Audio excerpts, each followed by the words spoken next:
Good afternoon, everyone, and thanks for coming today. I hope you all had a good summer. I myself just got back from about 6 weeks of travel in 4 African countries, and I also went to Hungary and Romania, which were 2 places that I'd never been to before. So I'm still trying to get caught up on jet lag of various different kinds. Now, what I'd like to do today is very quickly go through some of the issues that we deal with at Conservation International, particularly focusing on biodiversity conservation. And I always like to start off with a slide of a non-human primate, because as Dave mentioned, I'm a primatologist by training background, and I've spent the better part of the last 35 years now tromping around the rainforests of Amazonia, Madagascar, Southeast Asia, mainland Africa, looking at these animals, which are such good symbols for conservation, and particularly conservation of the rainforest. This one is the emperor tamarin, appropriately named after Emperor Franz Josef of Austria because of its wonderful mustache. And it's not fake, he actually looks like that. So what we're talking about really is biodiversity conservation around the world.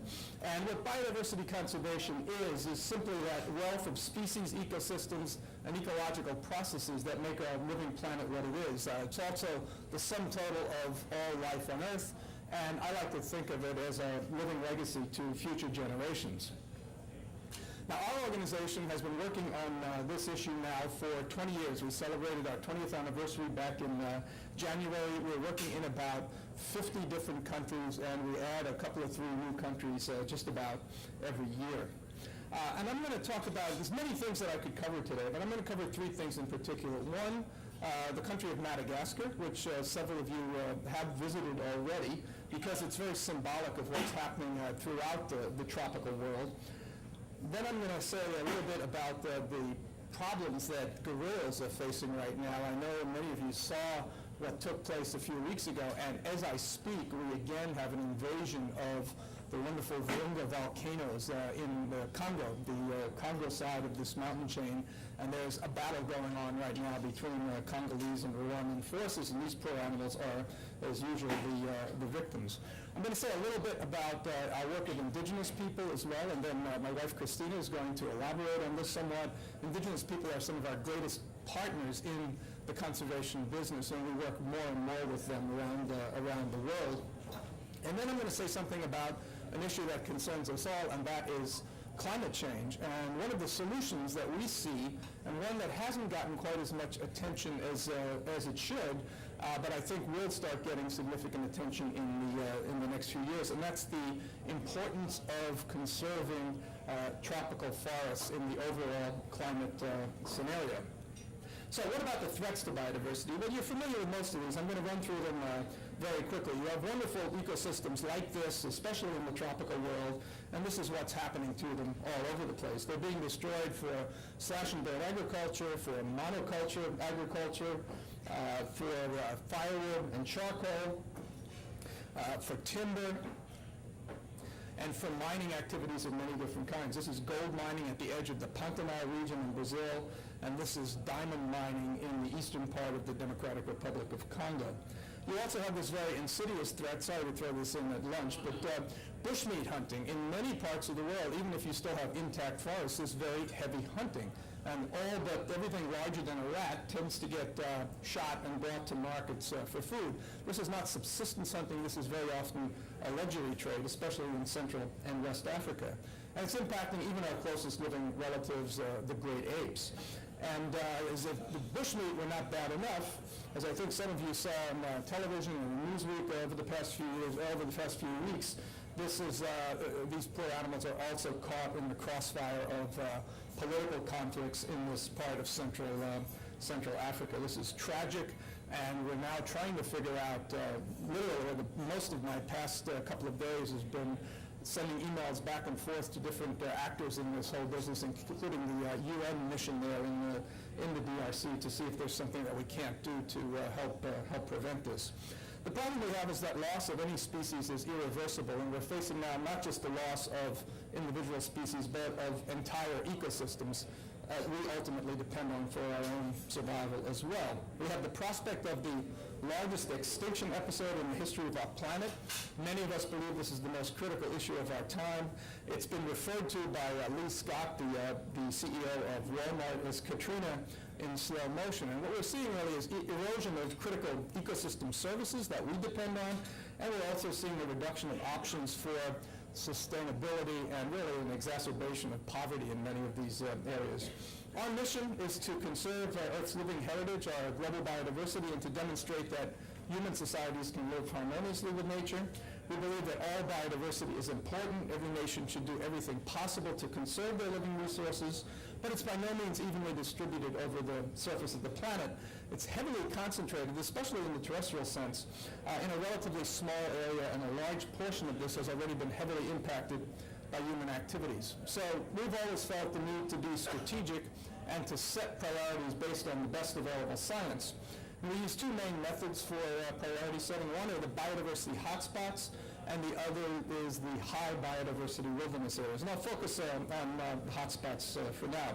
We've analyzed and reanalyzed the hotspots over the past 15 years, most recently in a book called Hotspots Revisited. And what hotspots are all about is prioritizing areas of high irreplaceability as measured by endemic species, that is, species that are found only in a particular place and nowhere else, and also that are suffering a high degree of threat. Together, these areas have lost almost 90% of their original natural vegetation. What remains in them is only about 2.3% of the land surface of the planet. This is a tiny area. It's equivalent roughly to the 5 largest American states, but in global terms, it's very small. And in this, you have concentrated as endemic species found nowhere else about half of all plants and about more than 40% of all your mammals, birds, reptiles, amphibians, your vertebrates. These areas are found mainly in the tropics. Here you see where they are in red, but a few of them also occur in drier systems. Southern California is a biodiversity hotspot. The Hawaiian Islands are part of a biodiversity hotspot as well, and the Caribbean is a very important hotspot. But what I'd like to talk about today is one that I've spent a lot of time in, and a number of you have visited, and that is the island of Madagascar, which is in many ways a microcosm of what's happening out there. This is an incredibly diverse country. It's a little bit larger than California, a little smaller than Texas, and it has an incredible diversity of different natural systems, different ecosystem types. And it has amazing diversity of wildlife. It's reptiles. You have more species of reptiles here than in all of North America, north of Mexico. It's an area about 30 times larger. You have more amphibians than all of North America, north of Mexico. But what really attracted me here in the first place was the primate fauna there, the lemurs, these wonderful animals that occur only on the island of Madagascar and nowhere else in the world. Some really bizarre-looking creatures, including this little guy, the smallest primate in the world. It's about this big, weighs about 30 grams, really cute. All the way up to the Indri, which is the largest of the living lemurs and looks like a cross between a teddy bear and a giant panda and jumps from tree to tree like an arboreal kangaroo. And the eye, which is the most bizarre of all primates. This one was born in the Duke Primate Center in North Carolina, and it was named E.T., very appropriately. What's amazing in this place is that we're still discovering new species all the time. This is a new species that was described just last year. And when we did the first field guide to this lemur fauna of Madagascar, there were 50 different kinds. When we redid the book last year, there were 71. Now we're approaching 100. So we've doubled the number of species. These are species that were unknown to science 4 or 5 years ago. Here's what some of these new guys look like. I don't know if you can read it. I'm particularly fond of the middle one there, which my colleagues very kindly named after me. But we're just finding new things. It's amazing in this day and age that we can still find new species, even in areas that have been so heavily impacted. This is the big problem with Madagascar. It has some of the worst habitat destruction, some of the worst erosion anywhere. 90% of it has already been lost. Every year the rivers run red with eroded soil. And this view of Madagascar was actually noted. This is the red earth flowing out into the ocean. Astronauts photographed and commented on this about 30, 40 years ago. It was so evident. It's really tragic because they're losing hundreds of millions of dollars of future potential every year. What remains is only about 50 to 60,000 square kilometers. This is an area about 2.5, 3 times the size of the state of New Jersey, not very big. So that's why we consider it the world's highest priority hotspot, and also a symbol of what is happening in so many of these tropical systems, so many of these tropical hotspot areas. Now, fortunately, we have a president there who's just been re-elected to a second term, Mark Ravalomanana, who's been very active in conservation. He, a few years ago at the World Parks Congress in South Africa, recognized that his existing parks and reserves were not adequate. He committed to tripling protected area coverage over the next 5 years. And he also requested assistance from the international community, $50 million. We've raised $34 million towards that already. And he has kept true to his word. He's declared 1 million hectares, that's 2.5 million acres of new protected areas at the end of 2005, and he just declared another 760,000 hectares, that's about 2 million acres this year. So we're very excited about that. We also had a little help from Hollywood in that they decided to have a film named Madagascar.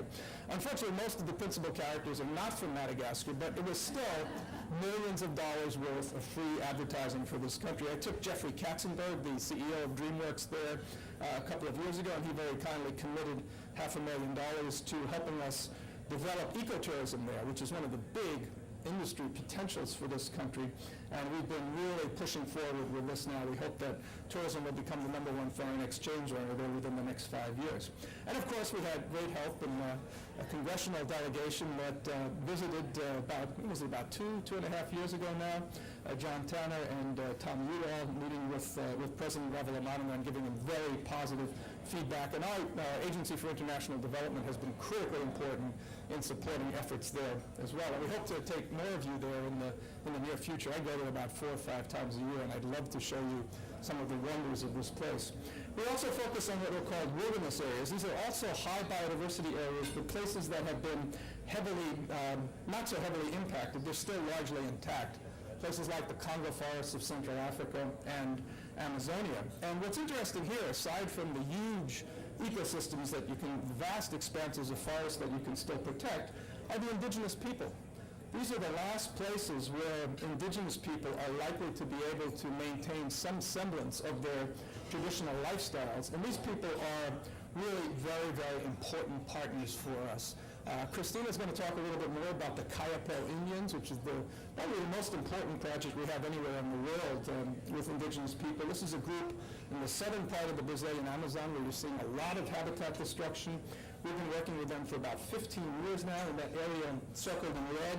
And this map shows in dark green the protected areas, the parks and reserves, but in light green, the indigenous lands. And you can see that the area of indigenous lands is much more extensive than the traditional parks and reserves. So if we're going to conserve a big piece of Amazonia, these indigenous people are critically important partners for us. Now, I spend a lot of time there, and sometimes you have to undergo various rituals to bond with the people. Fortunately, that stuff wears off after a couple of weeks, but weeks, not days.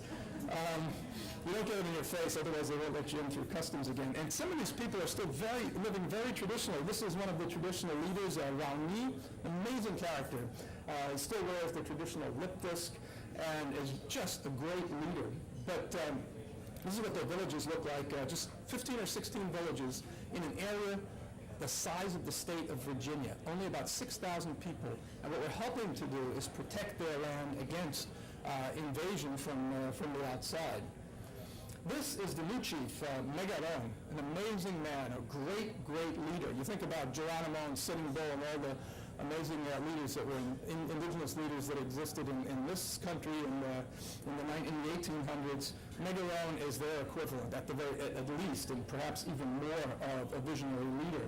He is so impressive that we have put him on our international board of directors, and he now sits on our international board. If that slide comes back, doesn't want to come. Come on, let's go. Yeah, he now sits with Harrison Ford, Rob Walton from Walmart, Gordon Moore from Intel, Queen Moore, and a number of other very prominent people as an equal. And this is the first time that an international conservation organization has put an indigenous leader on its international board of directors. Now, to finish up, the last thing I'd like to talk about is the issue of climate change. You've heard a lot about it. There's a great focus on energy issues, vehicle emissions, industry, a real rush into biofuels. But one piece that hasn't gotten adequate attention yet is the incredibly important role of tropical forests. It's estimated now that at least 20% of emissions are coming from burning of tropical forests. We believe this is a gross underestimate. It's based mainly on above ground biomass, the trees. If you start looking at the contribution of tropical soils, this is going to increase dramatically. It could go up to 30, 40% of the total or more. It could be the number one source of emissions. So if burning of tropical forests is creating this problem, it stands to reason that the thing to do is protect them. This is called avoided deforestation. This is something that in the past year finally has gotten a great deal of attention. It's not yet recognized under the Kyoto Protocol. A lot of industries are starting to get interested in this on the basis of voluntary emissions reductions. And it gives us the opportunity now to compensate countries that have large expanses of tropical forest remaining, compensate them at a level that's competitive with the other threats out there. This is a great new growth industry. Keep an eye on it.